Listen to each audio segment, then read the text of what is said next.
Assalamualaikum warahmatullahi wabarakatuh. Sebelumnya perkenalkan, nama saya Nur Habibah dari jurusan Tadris Biologi kelas 1B Fakultas Tarbiyah dan Ilmu Keguruan IAIN Tulungagung. Di video ini saya akan melakukan satu praktikum atau uji coba untuk mengetahui larutan elektrolit dan larutan non-elektrolit. Larutan memiliki peran yang sangat besar dalam kehidupan kita sehari-hari. Contohnya saja, air mineral yang kita konsumsi setiap hari, kemudian air garam, air kelapa, air teh, dan masih banyak lainnya. Selain itu, kita sering tidak mengetahui bahwa larutan-larutan tersebut dapat menghantarkan listrik apabila disambungkan dengan alat uji tertentu. Tujuan praktikum kali ini adalah untuk mengetahui perbedaan antara larutan elektrolit dengan larutan non-elektrolit, serta mengetahui ciri-ciri dan jenis-jenis dari larutan elektrolit dan juga larutan non-elektrolit. Larutan adalah campuran homogen dua zat atau lebih yang saling melarutkan dan masing-masing zat penyusunnya tidak dapat dibedakan lagi secara fisik. Zat yang jumlahnya lebih sedikit di dalam larutan disebut zat terlarut atau solut. Sedangkan zat yang jumlahnya lebih banyak daripada zat-zat lain dalam larutan disebut pelarut atau solvent. Komposisi zat terlarut dan pelarut dalam larutan ini dinyatakan dalam konsentrasi larutan.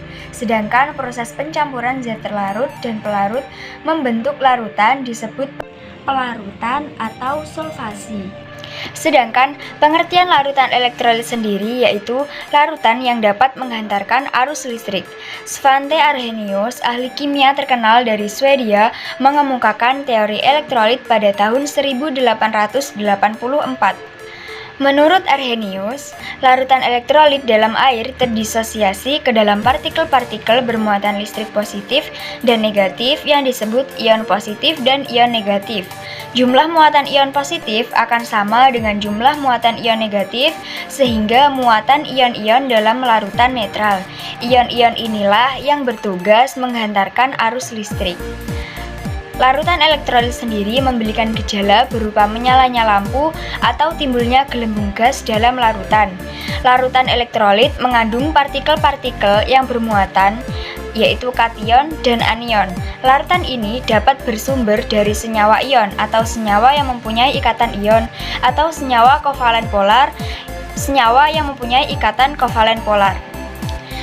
Larutan elektrolit ada dua, yaitu larutan elektrolit kuat dan juga larutan elektrolit lemah. Larutan elektrolit kuat adalah larutan yang dapat menghantarkan arus listrik dengan baik. Hal ini disebabkan karena zat terlarut akan terurai sempurna atau memiliki derajat ionisasi sama dengan 1 menjadi ion-ion, sehingga dalam larutan tersebut banyak mengandung ion-ion. Karena banyak ion yang dapat menghantarkan arus listrik, maka daya hantarnya kuat. Sedangkan larutan elektrolit lemah adalah larutan yang dapat menghantarkan arus listrik dengan lemah. Hal ini disebabkan karena zat terlarut akan terurai sebagian, memiliki derajat ionisasi sama dengan 0 kurang dari alfa kurang dari 1, menjadi ion-ion, sehingga dalam larutan tersebut sedikit mengandung ion. Hal ini disebabkan tidak semua terurai menjadi ion-ion atau ionisasinya tidak sempurna, sehingga dalam larutan hanya akan ada sedikit ion-ion yang dapat menghantarkan arus listrik. Kemudian pada larutan non-elektrolit, molekul-molekulnya tidak terionisasi dalam larutan, sehingga tidak ada ion-ion yang bermuatan yang dapat menghantarkan arus listrik atau memiliki derajat ionisasi sama dengan 0. Baiklah, pada video yang akan saya tayangkan berikut ini, saya akan melakukan praktikum atau uji coba untuk mengetahui perbedaan antara larutan elektrolit dengan larutan non-elektrolit.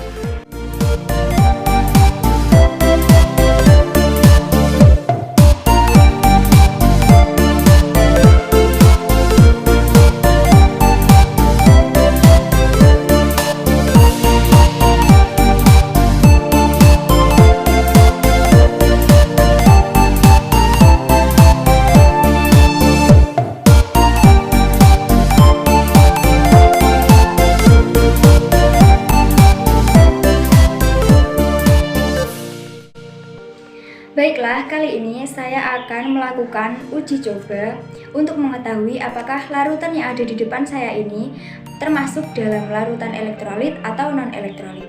Di sini saya juga sudah memiliki alatnya untuk menguji. Nah, saya di sini memiliki air kelapa dan juga air teh.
Kesimpulan pada praktikum ini didapatkan bahwa air kelapa merupakan larutan dengan tingkat hantaran listrik kuat karena memiliki gelembung gas yang banyak di sekitar elektroda dan bisa menyalakan lampu indikator dengan sangat terang. Selain itu, pada percobaan air teh, terbukti bahwa air teh merupakan larutan non-elektrolit. Dibuktikan dengan tidak adanya gelembung gas sama sekali di sekitar elektroda serta tidak menyalanya lampu indikator. Sekian dari saya.